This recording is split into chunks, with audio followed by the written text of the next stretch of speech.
Ao terminar-se o tempo para a terminação dos 70 anos do cativeiro, Daniel começou a preocupar-se grandemente a respeito das profecias de Jeremias. Vira que estava próximo o tempo em que Deus havia de dar outra oportunidade a seu povo escolhido. Daniel sabia que o tempo designado para o cativeiro de Israel estava quase expirado. Não julgava, porém, que pelo fato de haver Deus prometido libertá-los, não tivessem eles parte alguma a desempenhar. Jejuando e em contrição, buscou ao Senhor, confessando seus pecados, assim como os do povo. Ponderai a oração dos lábios deste homem tão altamente favorecido pelo céu. Com profunda humildade, com lágrimas e coração lacerado, ele intercede por si e por seu povo. Estende seu coração aberto perante Deus, confessando sua própria indignidade e reconhecendo a grandeza e majestade do Senhor. Não avaliamos quanto deveríamos o poder e a eficácia da oração. Deus deseja que vamos a Ele em oração para que nos ilumine a mente. Ele tão somente pode abrandar e subjugar o coração. Pode vivificar o entendimento, a fim de que distinga do erro a verdade. Pode firmar o espírito hesitante e dar-lhe conhecimento e fé que resistam à prova.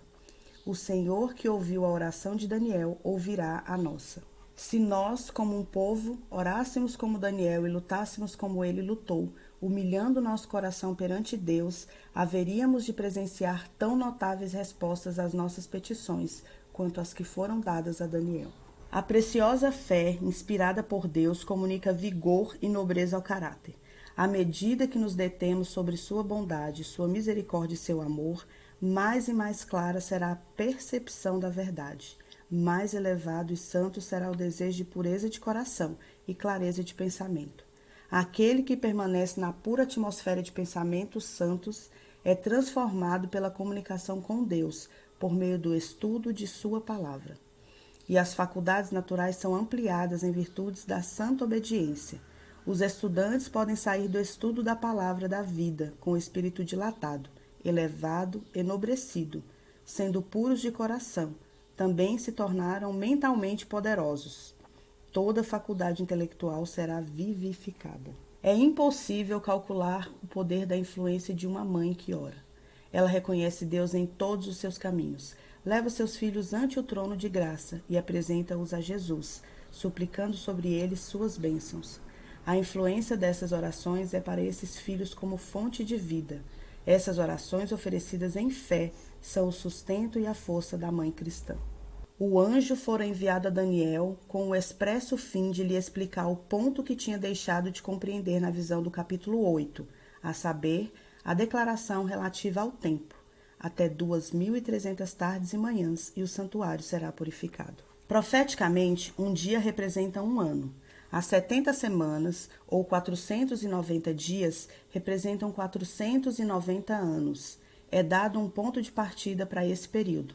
Sabe e entende, desde a saída da ordem para restaurar e para edificar Jerusalém até o Messias, o príncipe, 7 semanas e 62 semanas, 69 semanas, ou 483 anos. A ordem para restaurar e edificar Jerusalém, confirmada pelo decreto de Atarxerxes Longímano, entrou em vigor no outono de 457 a.C.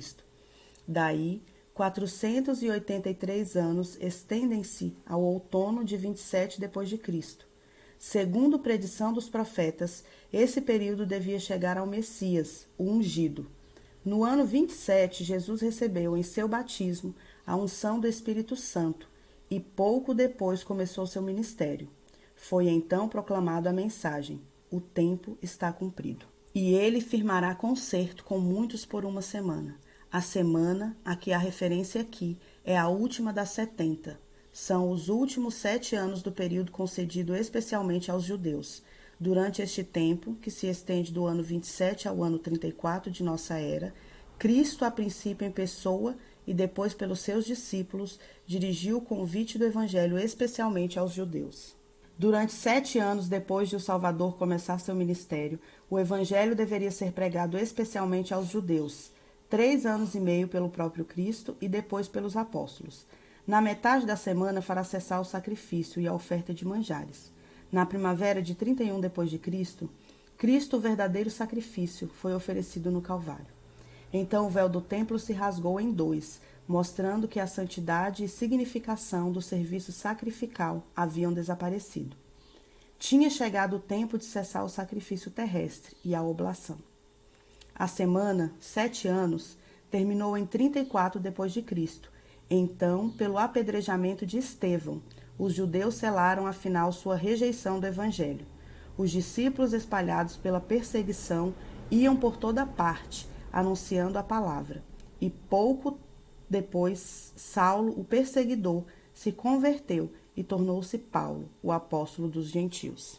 Na época do primeiro advento de Cristo, os sacerdotes e escribas da cidade santa, a quem foram confiados os oráculos de Deus, poderiam ter discernido os sinais dos tempos e proclamado a vinda do prometido.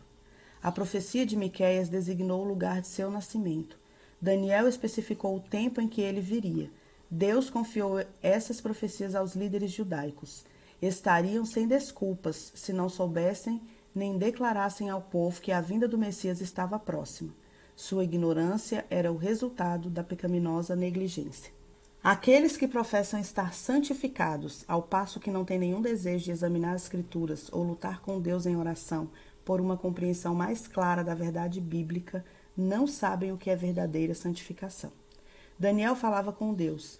O céu estava aberto perante ele, mas as elevadas honras conferidas a ele eram o resultado da humilhação e fervorosa comunhão com Deus.